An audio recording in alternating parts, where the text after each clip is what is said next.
Hey y'all, welcome back to Gadfly, the podcast about third parties, French candidates, and generally weird American electoral history. I'm Dusty Wilson. I'm Una O'Leary. Oh man, I have so much news for you, Una.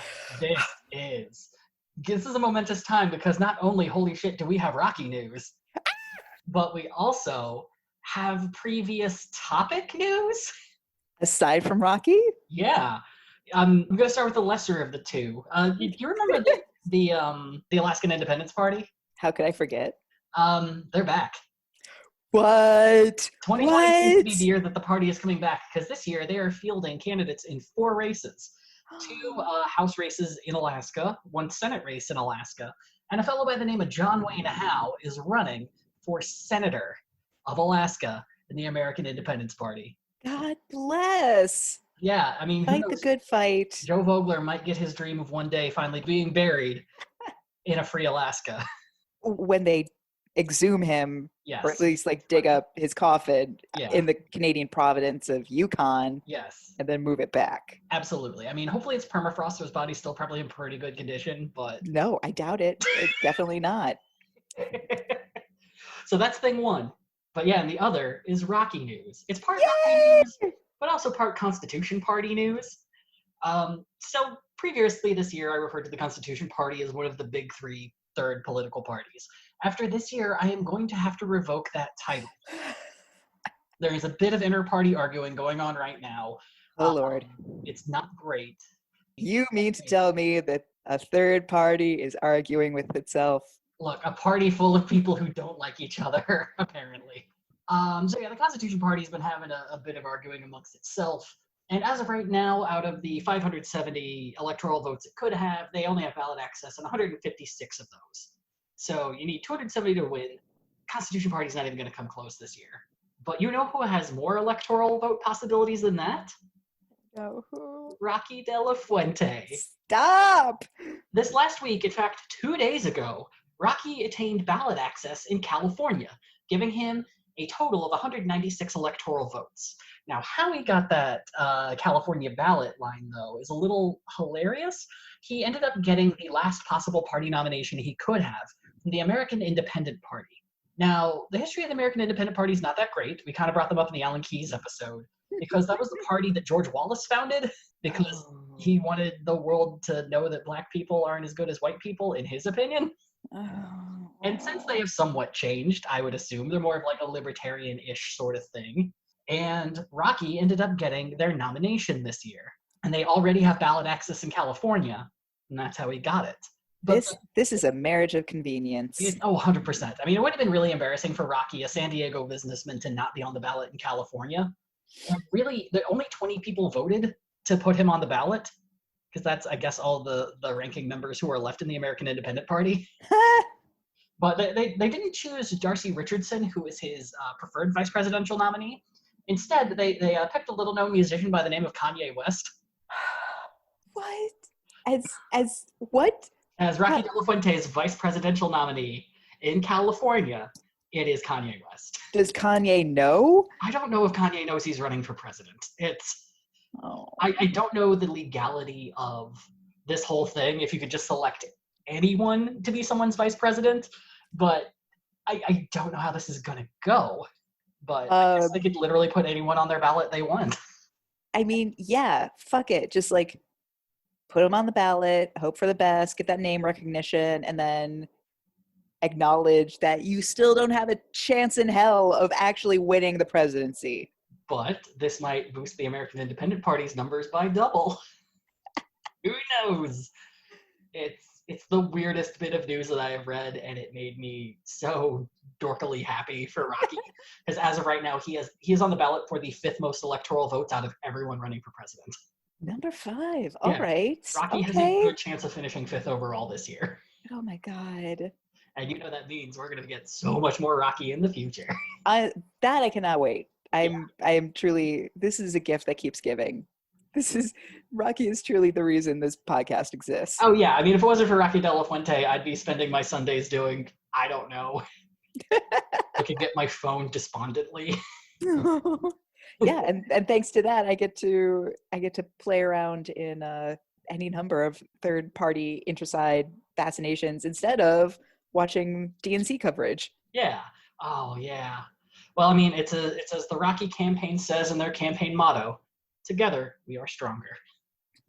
It's, it's so late. Like, I'm disappointed by that. I'm just, you're Rocky De La Fuente. Like, go big, go weird. Look, the campaign template just said that when we bought it, so it would have cost an extra $20 to change it. It's like just Control A, highlight in blue, and then fix to Arial. Done. That's how I'm imagining it.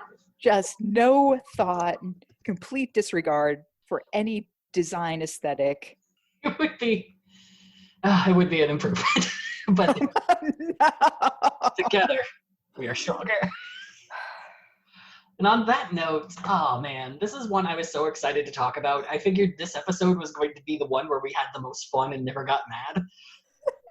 But then I had to realize, no, there's always going to be so much that's going to make you mad about this. And I got everything you could want in this one, Una. I've got references to obscure architects. I've got philosophy mentions.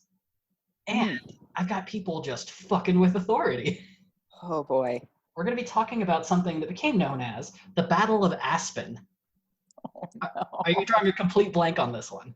Yes. Good. Oh my god, I'm so excited. I'm just imagining like very, very well-to-do people in their second homes. Yep. That's a good place to start. Oh no. So with all of our previous episodes, we've begun with the birth of a person or a movement. But today, we're going to be switching it up a little bit, and we're going to be talking about the birth of a city, Aspen, Colorado. So Aspen was founded by a pack of rogue silver miners in 1879. Let's just end there. I think that's all you need to know. It's what it says on the city seal. It's designed by Michael Kors, it just says. Stronger together. So at the time, Governor Frederick Pitkin was in a bit of a worry that the actual owners of the land, the White River Band of the Utes, were gonna get really mad if people started taking more of their land. So he begged these people, please don't try to go to Aspen and make it your own. And as is tradition in white culture, they ignored him. Like if anything, that just makes them want to do it more. Yeah.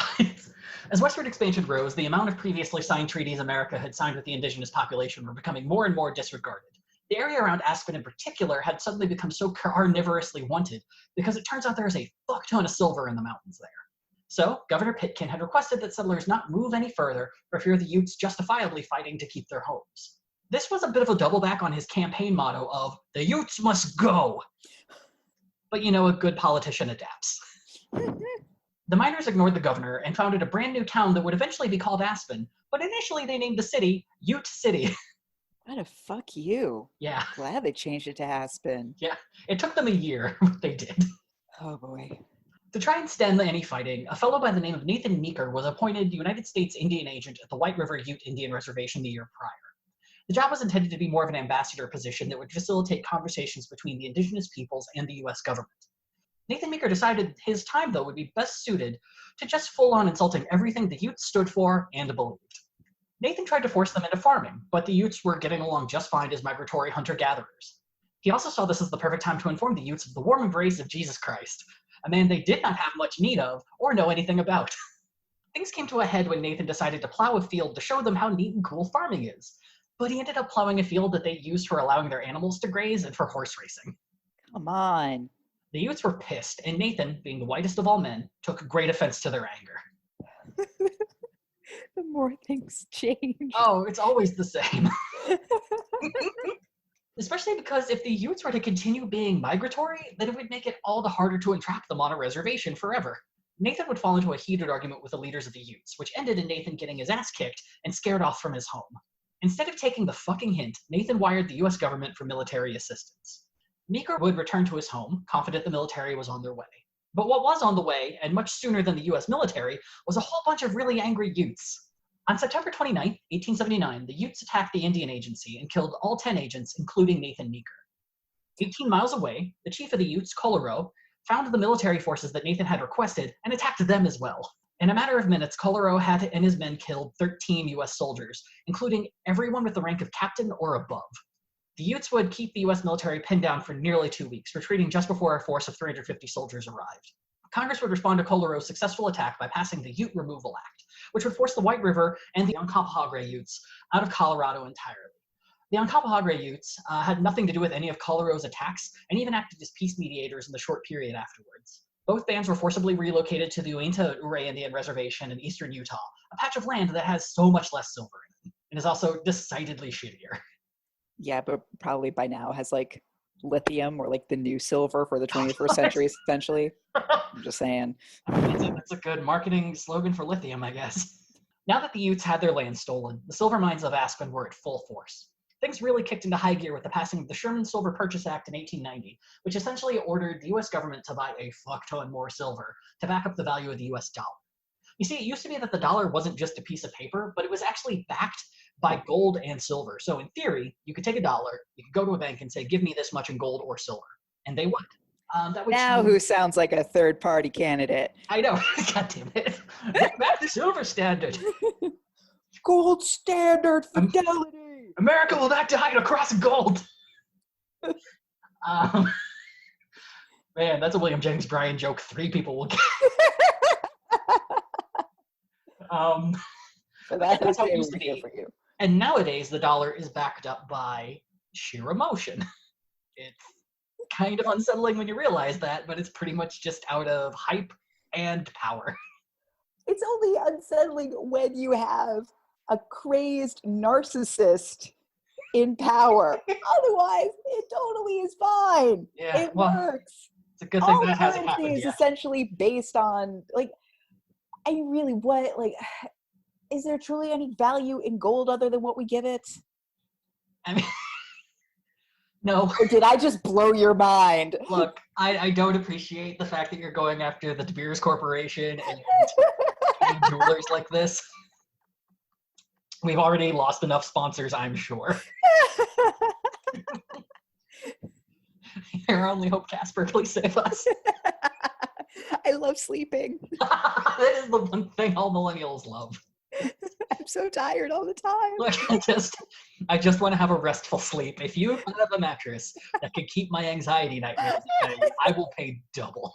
Can you imagine what? Yeah, please give me the mattress company that has a thin film of opiate dust. Oh my God, that will just enter my skin as I sleep. Yeah. Oh my God, Dusty, did I just figure out how we're going to be millionaires? It's terrible, but the first thing that popped in my mind was like, well, the refills on that opium duster is where we're going to make the money. Yes, it's subscription-based. Oh my God, this is essentially a SodaStream racket. Good to know we have something to fall back on if the podcast doesn't work. Just, everyone, don't steal our idea. Yeah. By listening to the podcast, you're legally bound to not steal our idea of an illegal bed. I'm going to need you to copy and paste this statement onto your Facebook page ASAP. Anyways, this sudden burst in silver buying would lead to Aspen's first major boom. 5,000 people would flock to the city, which in the coming year would become the nation's largest producer of silver. The city would build a multitude of gorgeous red brick buildings, which still exist today, and they're still absolutely stunning. And this would include hotels, banks, 2 theaters, and an opera house. Ooh, oh yeah. The city even had electric lighting by 1893. But just as quickly as things had gone good, everything swiftly went to fuck. In 1893, President Grover Cleveland would repeal the Sherman Silver Purchase Act. And it's the timeline on this is a little muddy, or at least from my research. I'm sure it's not very muddy to people who study this, but it seems what happened was something called the Panic of 1893, which involves Argentinian bank loans. I'm not much sure beyond that, but either which way, it led America into some very dangerous economic issues.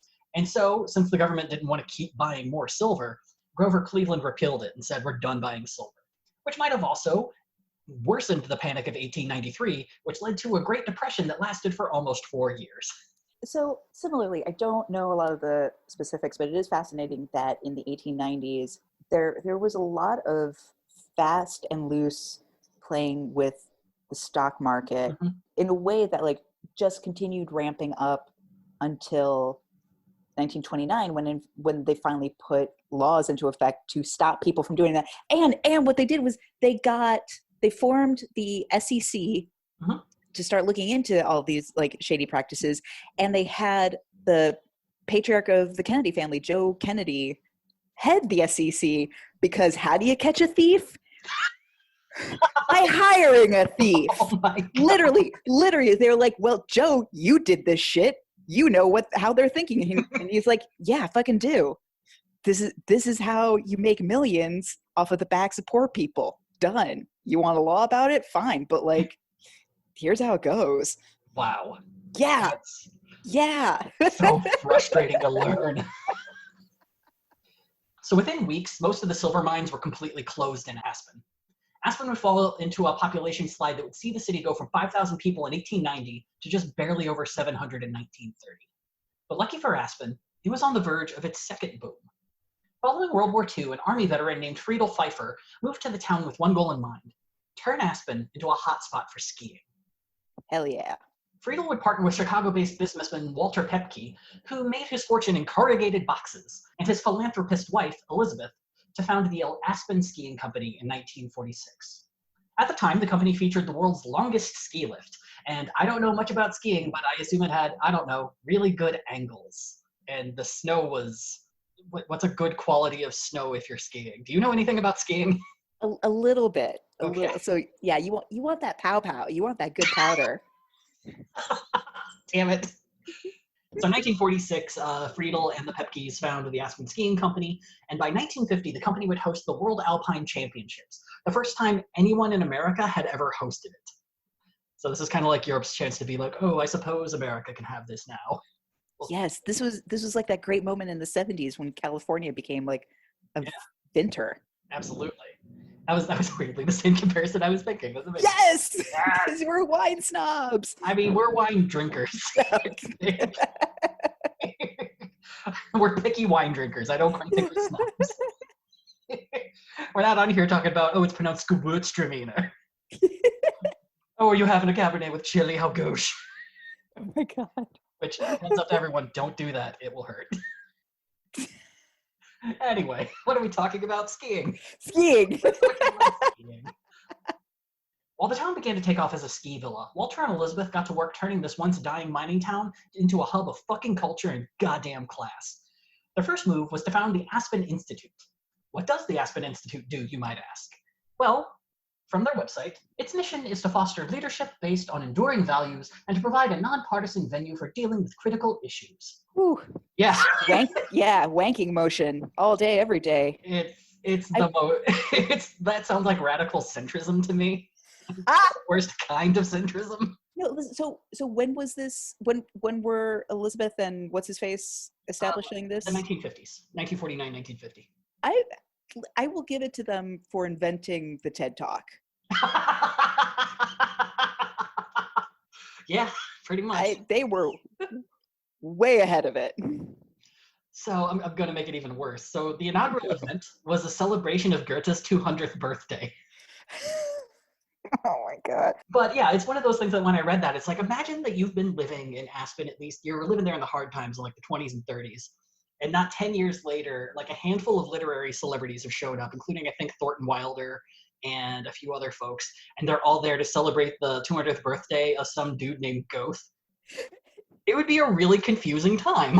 Right. Yeah. And also just this weird moment as like a hard scrabbling miner thinking, is this gentrification? Just like coming out with like silver lung from the mine, just being like, someone ought to make a fucking word for this. It's like rich people and they're taking shit. They keep calling my outfit cute. Oh God. Yeah, and so this became the turning point of Aspen, Colorado. The same year, the Pepkes created the Aspen Music Festival, a rockin' fortnight of nothing but classical music. Which I will give them this, in 1965 they did have Duke Ellington, which credits due.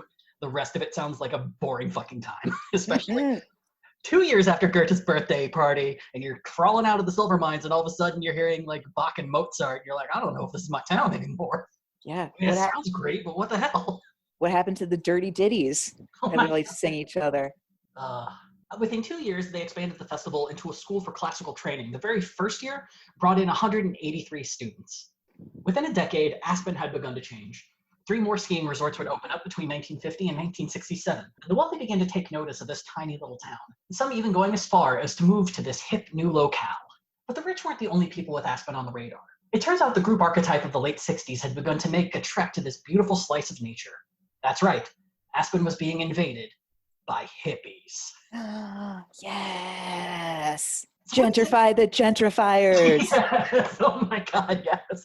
We bring tidings of a word for this shit, man. What is it, though, that made Aspen such a beacon for the hippies? Well, our first answer to that would be answered by the initial hero of this story, a bike rider and attorney by the name of Joe Edwards. Joe had been raised in Texas and would double major in engineering and pre-law at the University of Houston in 1965. The next year, he'd officially get his law degree. Despite having a brand new degree, Joe would instead get a job working in engineering instead of practicing law. He would end up marrying his high school sweetheart as well. At some point, Joe would go on a summer camping trip to Aspen, and while there, he noted seeing 2 women hanging out in a Jeep with their dogs, having an amazing time. Joe remembers them both laughing as they drove off, and he thought to himself that in Aspen, quote, people just looked like they were having a hell of a good time. Joe would return to Houston just in time for his entire life to fall apart. Turns out his wife had been sleeping with the next door neighbor and left him. Scandal! It's not nice. Joe recollected how at home he had felt in Aspen, took a leave of absence from his engineering job, and drove to the last place that he had felt happiness. He would take a job flipping burgers at a ski resort and use his money to learn how to ski. Joe said, quote, I was taking skiing lessons and learning to ski, and I just never went home. I called my roommates and said, sell my furniture. And they said, we already have. You were behind on rent. and how old is Joe at this point? At this time, I think he is 28, 29. Okay. Yeah. All right. This is like the perfect age to be doing this. Yes. Because you hear someone who's like married and then wife is cheating on him and he just like bucks off to Aspen to flip burgers. And it's like, I'm pretty, like, isn't that the American, whatever, that, oh God, like that crisis? Yeah. I was like, no, he's just 28, 29. Cool. Yeah, so this is like, this is not a creepy origin story. Joe remembers Aspen as being without any form of class structure during those days. But within a couple of years, that image would begin to break. You see, the old guard of Aspen were not particularly keen on this new batch of young weirdos showing up. And the least jazzed about this would be town magistrate Guido Meyer. Guido had grown up in Switzerland, and after World War II, he immigrated to New York City before making Aspen his lifelong home. In 1952, he opened Guido's Swiss Inn, a restaurant serving authentic Swiss cuisine, and followed that up by opening the Crest House Lodge, as well as a ski and gift shop. The kind of interesting thing about Guido's life, too, is both of those businesses he didn't really luck into them because there were some really shitty situations. Like for the Swiss Inn, he bought a plot of land sight unseen, and when he got there, he found out the building was complete dog shit. But he paid $3,000 for it, which I guess in the 50s is like $80 billion or something. Yeah, checks out. And then the Crest House Lodge, he went into business with a business partner, and the business partner fucked off after a year. And so he was just kind of forced to keep it going. Oh. Guido's businesses would become standards for the town, but one little detail of the Swiss Inn would stick out. A red and white hand-carved wooden sign that simply said, no hippies allowed. Guido's son would note that his father would keep a baseball bat behind the bar and that he, on a number of occasions, wielded it whenever a hippie would dare enter his restaurant and refuse to leave. Amazing. So when Guido became town magistrate in the 60s, of course he decided that his newfound position was the perfect place to make those long-haired, dope fiend communists fucking pay. And the Aspen City Council agreed. You got a long hair standing on the sidewalk? Well, that's a ticket for blocking the sidewalk. Are there a bunch of you from out of town that no one knows just standing around a park?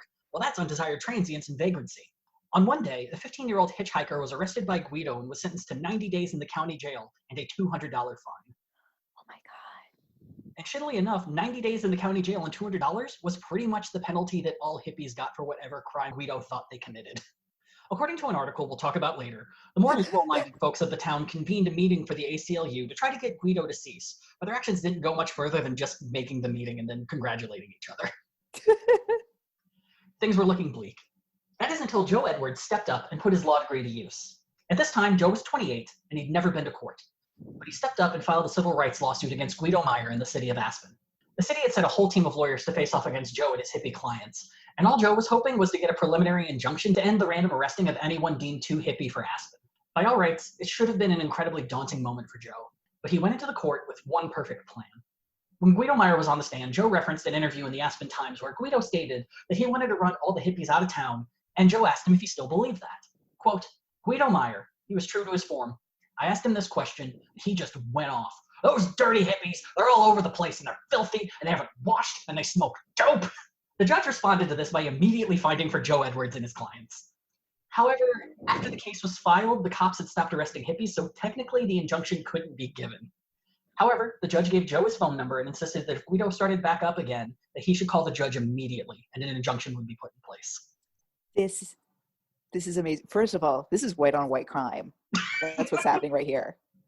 Secondly, this needs to be taught everywhere so that later when kids move from the suburbs to Chicago and you start hearing about the cops mistreating people of color, you can be like, well, remember when in Aspen there was some guy who just really hated hippies and then all of the hippies were rounded up and put into jails for 90 days just for like hanging out in a park? That's what this is. It's just as bullshit. Yep. This would become known as the hippie trials.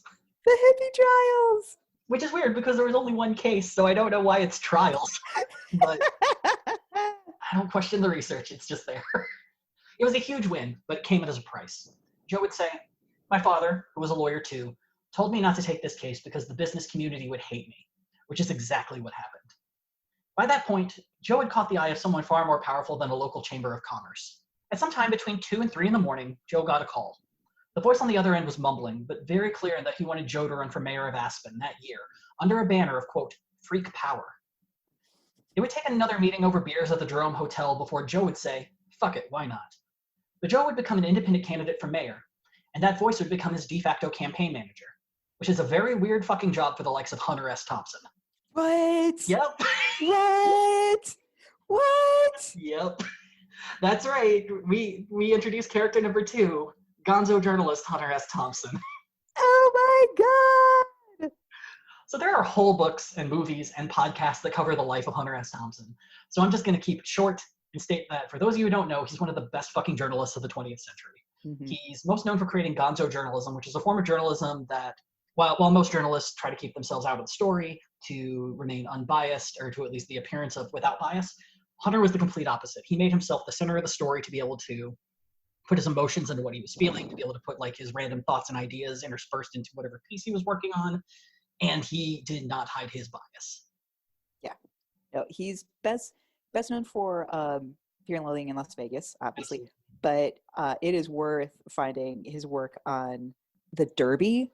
Yeah, that article is actually the very first one in which he used gonzo journalism. No shit. Yeah. It was published in Scanlan's Monthly, and it's entitled The Kentucky Derby is Decadent and Depraved. Yes, and I think it comes illustrated by Ralph Steadman, who's one of my favorites. That was the first time they put together. So good. Yeah, if you've ever bought a beer from Flying Dog Brewery, they're the ones who Raging Bitch and all of that. Ralph Steadman's the guy who drew for all of them and did all their designs. So as much as a mad luminary as Hunter is, it is still important to note that at this time, Hunter was still years out from becoming nationally well-known. In 1966, he just released his first book, Hell's Angels, a work of nonfiction detailing a year he spent riding with the notorious biker gang. He would leave after they beat the complete shit out of him, furious after realizing he might make money off of a book he was writing about them. Thanks in part to the film adaptation of Fear and Loathing, Hunter is viewed as a bit of a drug-fueled lunatic, and that his writing must be the same. But, I mean, yeah, the dude loves drugs. He doesn't hide that whatsoever. But his writing is a lot more of his struggle with the wasted potential of the movements of his era. While living in the Haight-Ashbury neighborhood of San Francisco, then known as the capital of the hippies, Hunter would write, "The thrust is no longer for change or progress or revolution, but merely to escape, to live on the far perimeter of a world that might have been, perhaps should have been, and strike a bargain for survival on purely personal terms." Thanks to the success of Hell's Angels, Hunter was able to afford to move back to Woody Creek, Colorado, by his infamous fortified compound, quote-unquote, Owl Farm. Woody Creek is about a 15-minute drive outside of Aspen. Now, a lot of the following is going to come from an article Hunter wrote for Rolling Stone called Freak Power in the Rockies, or, get a snack because this is going to take a bit, a memoir of rambling discussion, parentheses, with rude slogans, end parentheses, a freak power in the Rockies, on the weird mechanics of running a takeover bid on a small town, and a vulgar argument for seizing political power and using it like a gun ripped away from a cop, with jangled comments on the uncertain role of the head and the awful stupor factor, and other disorganized notes on how to punish the fatbacks, how to make sure that today's pig is tomorrow's offal, and why this crazed new world can only be dealt with by a new posse. You know those, like, pre-Renaissance essays that were written in Latin? Every book before 1800? Yeah, where it's like, on the thoughts of, and it's in Latin, so it's like, or German, and it's like, duh or ow or whatever, but it goes on for a chapter before you even get to the essay itself. That's his style. Yeah. So it is biased, but it's also the best source of information from the side of the Edwards campaign, and it is an astounding indictment of what Joe Edwards and Hunter Thompson were really out to fight against in this election. As you named it, gentrification. Nailed it. You see, now that the Pepkes and the ski barons were getting their rich friends to notice Aspen, their wealthy cohort were now wanting to move there. Not full-time, mind you, but it would be such a wonderful place to have a second or third home, or to invest. Or as Hunter would say of his former neighborhood of Haight-Ashbury, what happened in the Haight echoed earlier scenes in North Beach in the Village, and it proved once again the basic futility of seizing turf you can't control. The pattern never varies. A low-rent area suddenly blooms new and loose and human, and then fashionable, which attracts the press and the cops at about the same time. Cop problems attract more publicity, which then attracts fad salesmen and hustlers, which means money, and that attracts junkies and jackrollers. Their bad action causes publicity and, for some perverse reason, an influx of bored, upward mobile types who dig the menace of, quote, white ghetto life, and whose expense account tastes drive local rents and street prices out of reach of the original settlers, who are forced, once again, to move on. I mean, Soho, New York, meatpacking district. Yeah. Park, Chicago. Mm-hmm. Hunter would note that one of the most hopeful developments of the failed Haight-Ashbury scene was the exodus to rural communities, which kept a whole generation of heads believing that the future lay somewhere outside the cities. This is precisely what led to the sudden influx of freaks and heads to the quiet town of Aspen. And heads is kind of shorthand for potheads and, like, drug users. Most would come in 1967 for the summer weather, but a few hundred stayed throughout the winter and took jobs as, quote, carpenters, waiters, bartenders, and dishwashers. By mid-69, they occupied most of Aspen's so-called low-cost housing, which mostly meant trailer parks. Side story. At one point, Hunter notes that the largest of the low-cost trailer parks is owned by New York City art dealer Armand Bartos, whose collection today is worth an estimated $781 million. His tenants would tell Hunter that their rent always seemed to go up, quote, every time he decides to buy another pop art original. This is so surreal. Yeah. One of them even makes a statement where it's just like, we give this asshole our money, and then he gives that money to some shithead like Warhol. Which made me smile because I do not like Andy Warhol. So take that, Warhol, I guess. It didn't help that Hunter had also heard a rumor that out-of-state and local elite had already picked out the next mayor of Aspen, as well as the sacrificial land candidate that would run against him for show, allowing them to extend their power, sell off their land to developers, and continue to force the uncouth and poor out of their new playground. The first 2 weeks of their campaign were, quote, absolutely useless, as they watched folks they thought they could easily rely on just completely flake out. But Thompson and Edwards just kept on. They would hold campaign meetings and strategy meetings in public at the Jerome Hotel, and weirdly enough, people began to show up to help. It started with volunteer help, then random donations from strangers, to the biggest coup of the campaign, getting an unlimited credit line to the local radio station, where the campaign ads that they ran, quote, caused people to foam at the mouth and chase their tails in impotent rage. Rage, however, doesn't win votes, but the campaign already knew they were never going to sway over the more conservative folks. They really only had two options. The first, get the freaks, heads, and hippies registered to vote and get them out on election day. Now, there's a lot of talk as to why people don't vote, and apathy tends to be the reason that other people bring up. However, no one really ever talks about why people are apathetic in the first place. Often it's just assumed that people are lazy and they can't be bothered to vote. But Hunter has a really wonderful breakdown on at least one of the big reasons why people, at least in Aspen, wouldn't vote. But first we have to bring up a dude by the name of Bugsy Barnard, the outgoing mayor of Aspen. Oh my God, his name was Bugsy. His nickname was Bugsy, but he loved going by it. What is this place? Well, the dude looks like a starched shirt that grew a crew cut. Bugsy was a bit wilder than his look would suggest. Hunter speaks somewhat positively of the man, stating that he usually wielded his power as mayor in a decent way, and made note that Bugsy's friends varied from, quote, dope dealers to outlaw bikers to district judges and horse traders. Even me. Hunter's friendship with Bugsy led him to believe that the soon-to-be former mayor would be nothing but helpful in Joe's campaign. As Hunter posited, it seemed entirely logical that an old freak would want to pass the torch to a young freak. And rather than helping Edwards, he tried to destroy him.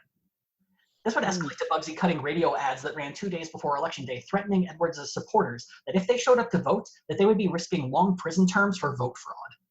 Ooh, that sounds very much like present day. Yeah. Hunter would write, most of the freaks felt that voting wasn't worth the kind of bullshit that went with it, and the mayor's illegal threats only reinforced their notion that politics in America was something to be avoided. Getting busted for grass was one thing, because the crime was worth the risk. but they saw no sense in going to court for a, quote, political technicality, even if they weren't guilty. Oh my God. What the mayor is doing is illegal, and I'm just so... My heart hurts that they're just like, yeah, if I'm busted for pot, man, that's like pot. That matters. Yeah, it's like, no, that is high. Yeah.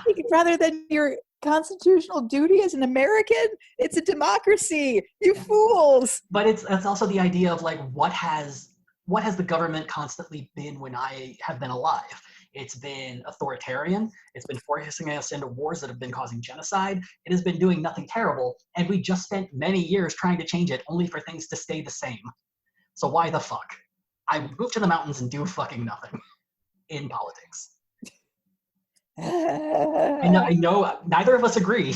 I know, no, but I understand where it's coming from. And I think that's something that people need to understand more. It's kind of why Trump was so successful, is he was able to, bring out a lot of people who had never voted before, but for kind of the exact opposite feeling reasons. Just like the government keeps getting more and more liberal and it's never going to change, and fuck it. And then the flip side of that are like people of color voters who look at both candidates and are like, what does it matter? Yeah. What does it matter? Yeah. Like I know I should. Nihilism's a hell of a word. Oof. Yeah. So the other option they had was to court the liberals of the town. I mean, court's the wrong term. Dupe the local liberals. Hunter makes a point to note that the Edwards platform was catered entirely to woo local liberals, but was vague enough that they could keep some of the more radical plans under wraps. One of which would be jackhammering all of the streets in town and sodding them over, so no one could drive in Aspen. Oh my God. Holy shit. At first, this town is crazy. Oh, Aspen is wild as fuck. Like 60s Aspen, fucking insane. Kind of sounds great. At first, the plan worked. Joe was able to build a delegation of local liberals to his side. But the more the campaign went on, the more they began to notice that the support was just lip service. You see, one of the biggest goals of the campaign was to make Aspen completely unmarketable to land developers and keep the natural environment of the town clean and unharmed. Many local ranchers would state that this was their goal as well. But when discussing policy with Joe, it would become pretty clear that they didn't give a fuck about the environment, so long as they could sell their land for huge buckets of cash and get the fuck out.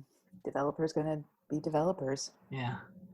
Hunter wrote, quote, "We were not surprised when many of them made a point of withdrawing their support about halfway through Edwards' campaign. At first they had liked our words and our fiery underdog stance, parentheses, fighting the good fight in another hopeless cause, etc. But when Edwards began looking like a winner, our liberal allies panicked. Leading up to Election Day, there had been one major victory. The mayor's favorite candidate to win had dropped out of the race. It's some guy named Gates. I couldn't find his first name. So Grant Gates is his name. Yes. So Grant Gates. Yeah. The one that the local elites were like, "You're our new mayor. Win at our leisure." Joe Edwards was gaining traction and quite a ton of support. The fear had gotten so great that the local Democrats and Republicans realized that if they both stayed in the race, that this dirt-biking hippie lawyer might just win. So the Democrat favorite quit, leaving it a two-way race between Joe and local businesswoman Eve Homeyer. Now, Eve had moved to Aspen in 1959 following the death of her husband.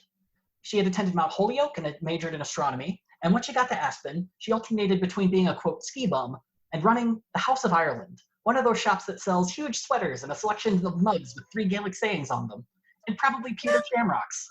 Yes! Oh, she's living my life. I think all of us at one point dream of owning a company that every time someone walks by, they're like, "Is that a front? How much money do you need to launder?" Now, Hunter didn't have much nice to say about Eve, comparing her to a cut-rate Mamie Eisenhower. And yes, she was a business-friendly Republican. But much of her campaign was born from the same worries as Joe Edwards. She hated that the city wasn't investing in creating open spaces. She loved the fuck out of public transit and wanted even more. And she even promised that if she won, she would never buy or drive a car. Oh, I want to vote for her. And then buy a really, really itchy wool sweater for her store. I can't wear it in the winter because it itches so much, and I can't wear it in the summer because it will kill me. My skin is so irritated. It's a lovely cardigan, though. Can you only wear this if you were a shirtless coal miner outside of Dublin? Like,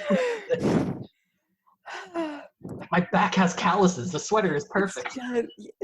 I am bright red from the loofah experience. Thanks a lot, Homeland. You've done well for us. So the race had suddenly become a duel between a hippie lawyer and a sweet old lady. The day of the election, the Edwards campaign had two goals: get their people out of the House and in to vote, and to make sure that Bugsy Barnard didn't get away with any voter intimidation. While folks started calling, Hunter and a pair of poll watchers from Joe's campaign made their way to the Ward 1 polling station where Bugsy was set to arrive. Oh, and the Ward 1 voting station also happened to be the Crest House, Guido Meyer's hotel. Guido's back! So I also really want to note that Hunter refers to Guido as a Nazi repeatedly. I don't know if this is true, but Hunter does kind of make a point that after World War II, America suddenly became flooded with a lot of Swiss and Austrian ski instructors. Oh my god. It's an interesting point to make, but I highly doubt that he was. Who fucking knows? All I know is Hunter didn't get sued for saying it, so.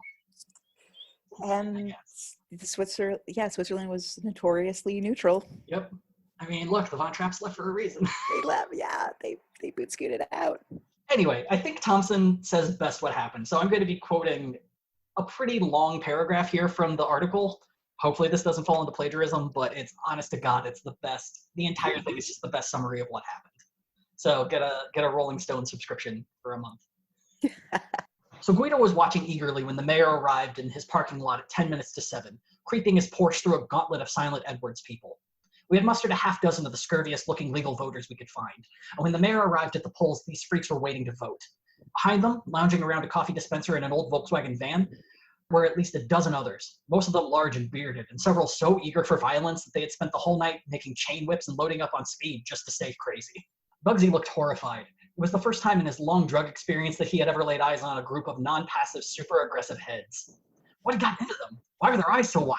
And why were they yelling, "You're fucked, Bugsy! We're gonna croak you! Your whole act is doomed! We're gonna beat your ass like a gong!"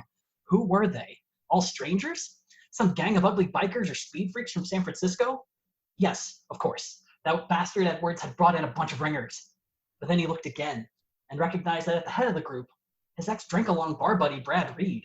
The Potter was a known gun freak, 6'4" and 220 pounds, grinning down through his beard and a black hair flag, saying nothing, just smiling. Great God, he knew the others too. There was Don Davidson, the accountant, smooth-shaven and quite normal-looking in a sleek maroon ski parka, but not smiling at all. And who were those girls, those bright blonde bodies whose names he knew from a chance meetings in friendlier times? What were they doing out here at dawn, in the midst of this menacing mob? What indeed? He scurried inside to meet Guido, but instead ran into Tom Benton, the hairy artist and known radical. Benton was grinning like a crocodile and waving a small black microphone saying, "Welcome, Bugsy. You're late. The voters are waiting outside. Yes, did you see them out there? Were they friendly? And if you wonder what I'm doing here, I'm Joe Edwards' poll watcher. And the reason I have this little black machine here is that I want to tape every word you say when you start committing felonies by harassing our voters." The mayor lost his first confrontation almost instantly. One of the first obvious Edwards voters of the day was a blonde kid who looked about 17. Bugsy began to jabber at him, and Benton moved in with the microphone ready to intervene. But before Benton could utter a word, the kid began snarling at the mayor, yelling, "Go fuck yourself, Bugsy. You figure out how old I am. I know the goddamn law. I don't have to show you proof of anything. You're a dying man, Bugsy. Get out of my way. I'm ready to vote." Yes! I would give anything to go to a polling station where that was going down. This happened a couple more times before Bugsy and Guido realized any voter intimidation that might have been planned was fucked from the start. Before 9 a.m., the biggest obstacle of the Edwards campaign had been vanquished. The campaign spent the rest of the time calling supporters and demanding they, quote, "get their asses out of bed to vote." About 2 hours before the polls closed, they realized they didn't even have a campaign headquarters for after the votes came in.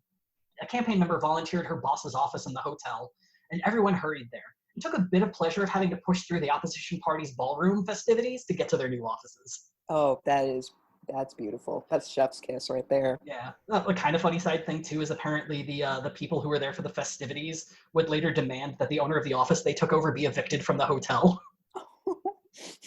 I don't think they won that, but it was just like a real petty moment. So petty.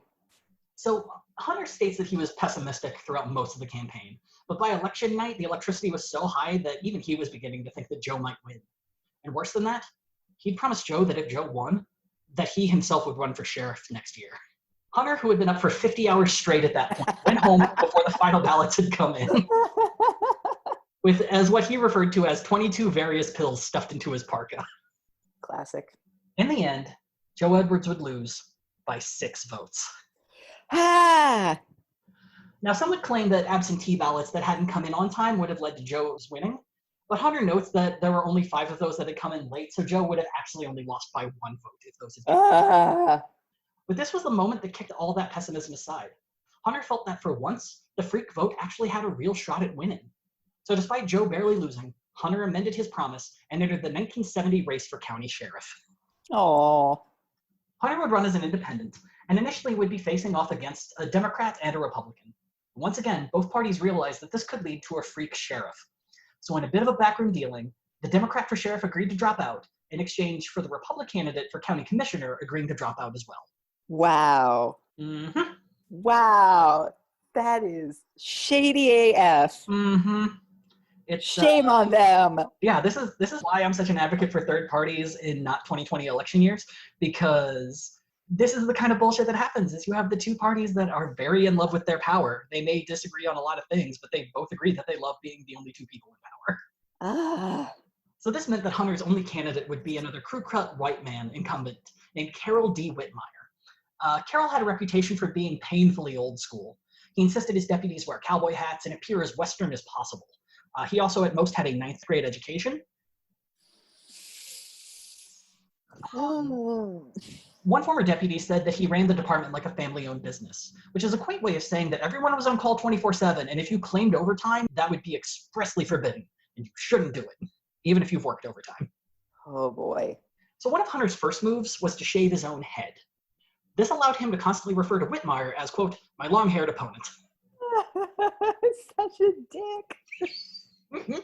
So the end of Hunter's Freak Power article would come out during the sheriff's race and included his entire platform. So we're going to go through all 6 points. 1, sod the streets at once. Create a huge parking lot and auto storage lot on the outskirts of town, preferably somewhere out of sight. All public movement would be by foot, and a fleet of bicycles maintained by the city police force. I love this. 2, change the name of Aspen to Fat City. The reasoning behind this is people in marketing had discovered that if you put Aspen in front of something, it's going to sell better because it has like this wealthy feeling to it. Yeah. And so if suddenly the name of the city's Fat City, it's going to make marketers of the time be like, well, we can't call it like Fat City Skiing or anything like that. And it's going to scare away anyone who's like, oh, this lovely little town in Colorado that all your wealthy friends should move to. It's called Fat City. I'm on board, but he has to spell it with a PH. Yeah, I mean, I think if it was the 90s, he might have done that. 3, drug sales must be controlled. One of his first things he would do is build a set of stocks in order to punish dishonest dope dealers in a proper public fashion. No drug worth taking should be sold for money. Nonprofit sales, though, will be viewed as borderline cases and judged on their merits. That just sounds like a lot of paperwork. Yeah, just fucking give away your drugs. Yeah. This next one is actually probably my favorite. 4, well, second favorite. They're all great. 4, hunting and fishing should be forbidden to all non-residents, with the exception of those who can obtain the signed endorsement of a resident who will then be legally responsible for anything you do illegally. Ooh. Yeah. Yeah. And this would be the way to keep out all like the sport hunters and the people who like, oh, I shot like 6 buffalo, let them rot in the field, I guess. I took my picture. Yeah. 5, the sheriff and his deputies should never be armed in public. Every urban riot, shootout, and bloodbath involving guns in recent memory has been set off by some trigger-happy cop in a fear frenzy. And no cop in Aspen has had to use a gun for so many years that I feel safe in offering a $12 cash award to anybody who can recall such an incident in writing. God, where's the lie? I love this. It's probably one of my favorite sentences. And 6, the main purpose of the sheriff's office will be to harass all those engaged in any form of land rape. Yes. Yeah. Thoughts, opinions on these wonderful 6 things? It honestly, it's unfortunate how prescient it is that it like, wow, again, nothing's changed. This is absolutely what the sheriff of certainly Fat City, Colorado should be doing. Yeah. I love all of it. I mean, Fat City is a little problematic now, but I get what he's going for. You're not wrong. But if it's a PH. Yeah. Or if he names it to like, Shitburg. Shitburg is way better than Fat City. Yeah. So yeah, during the Edwards campaign, Thompson noted that people would question kind of out loud, just like, oh, what if we just started 1 week sooner? Positing that if they had just gotten started a little bit more ahead, that they might have gotten those extra 7 votes to win. Or 2, depending on absentee votes and all of that. Mm-hmm. Which Hunter brushes away. He said it was the best of luck that things came together the way they did on election day. A week later or earlier and things might have changed entirely. It just was what it was, and that day was enough to at least shake Aspen into realizing that the hippies, heads, and freaks were now part of the town too. Yeah. That kind of luck didn't fall for Hunter, though. Oh. It's hard to find an accurate amount that Thompson lost by, but it was definitely by more than 6 votes. Thompson would opine afterwards that if the freak vote can't win in Aspen, then it can't win anywhere. Hunter also noted that he lost probably because of his Rolling Stone article, causing more fear amongst the city than actually galvanizing the people who lived there. Damn it. Well, yeah, he was meant to be a journalist anyway. Yeah. Hunter would leave politics entirely and return to a life of amazing journalism. But here's where Hunter was wrong. Because in 1972, Joe Edwards would run for county commissioner, and he'd win. Hey! He would develop bike trails, invest in open spaces, and lead the charge against overdevelopment of Aspen. During the 70s, the radicals that had moved to the county had actually taken control of the local government and used it to keep Aspen pristine for about a decade. And I really wish I could end there. No. I mean, it's not all bad. Why can't you, Dusty? Why can't you just end there? Time's a flat circle, I'm so sorry. No. Like I said, it's not all bad. Eve Homeyer ended up being a really solid mayor, and in time actually became more liberal. She was noted for having a very open mind to things, and if she disagreed with you, she would hear you out. And if you made an argument that, was solid, she'd probably change her mind. Joe Edwards even praised her 2 terms as mayor, calling her a good mayor. Jesus Christ. Not great, but good. She would keep her promise to never drive or buy a car, and would go in to serve on the local public transportation board. I was reading through a Facebook page dedicated to her because she passed about within the past decade. And someone was saying that she would always come into, every once in a while she would come into mayoral meetings or county board meetings and stuff just to sit in and hear how things were going. But it was kind of a thing where no, she's a de facto member. If she has something she wants to say, we're going to listen, we're going to hear her out because her opinion is respected amongst everyone. And another person said anytime that someone drove to a meeting, she would always look at you in a way that made you feel just completely guilty for doing it. Yes, Eve! Yeah, Eve Homeyer, kind of freaking wonderful. And a very funny thing, apparently there's an Aspen City Hall of Fame, and Joe Edwards and Eve Homeyer are both members of that Hall of Fame. Aww. Carol Whitmire would serve another term as county sheriff, but would be ousted via a district attorney investigation, finding that he had conducted various forms of mismanagement, sloppiness, and, quote, lack of leadership. So the thing with Carol Whitmire is when he was initially running for sheriff, he was convinced to do so by a fellow by the name of Harley Baldwin. Now, Harley Baldwin is, as Thompson would refer to him, of all the dirt pimps I've ever known, Harley Baldwin is the worst. God damn. Pretty much everything that Aspen is now is because of Harley Baldwin. Go on. So Harley was the one who convinced Carol Whitmire to run for sheriff. Harley's the one who in the 80s, when all of the radicals started falling out of style, he was the one who created all of the super fashionable things in Aspen. One such thing such as the Caribou Club, which was a private club under one of the hotels. He was the first person to bring in Dior, and then he brought in Gucci, and then he brought in Tod's, and Fred and Fendi, and Brioni. No. He's currently referred to, or when he was alive, as the King of Aspen. And he's the reason that Aspen now is the second and third home for so many wealthy people. Got it. It's currently one of the most expensive places to live. They do offer low-income housing, but they're still in trailer parks that are jokingly referred to as, quote, employee housing. No. And even those homes can go for as much as $900,000. I went on a Zillow just for a bit of fun. The cheapest house in Aspen I could find was about $400,000, but that one was outside of Aspen in the woods. And the most expensive one I could find was $54 million. Oh my God. Yeah, it's been on the market for a long time, so they may be asking a little much. But then again, weed's now legal in Colorado, and we're at least talking about disarming the police. So just maybe, tearing up the streets of Aspen will be next. And that's the Battle of Aspen. Oh my God. So many people referred to it, the time Hunter S. Thompson ran for sheriff. Both work.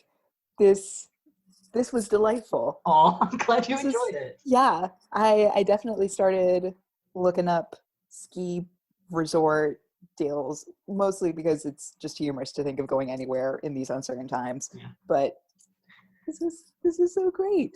Oh, I promised you an architect. Yeah, where's my goddamn architect? Yeah.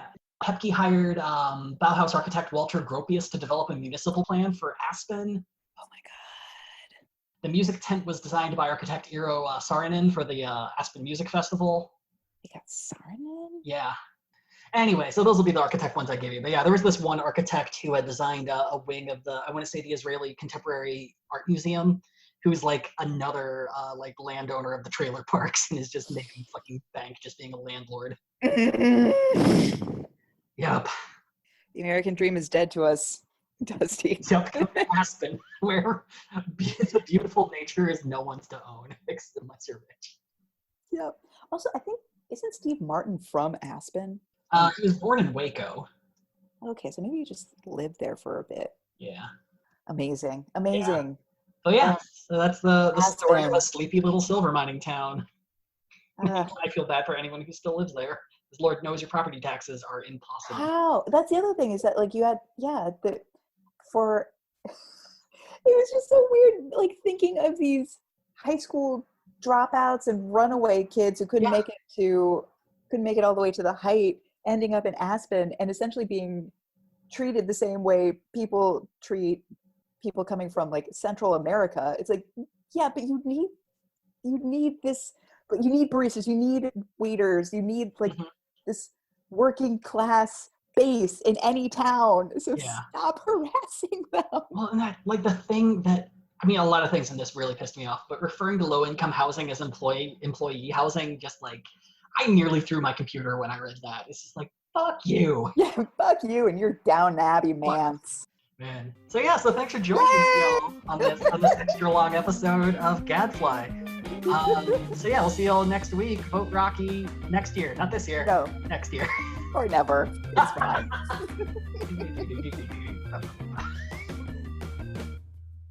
Gadfly is a production of Added Serotonin. You can find us on Twitter and Instagram at GadflyPod.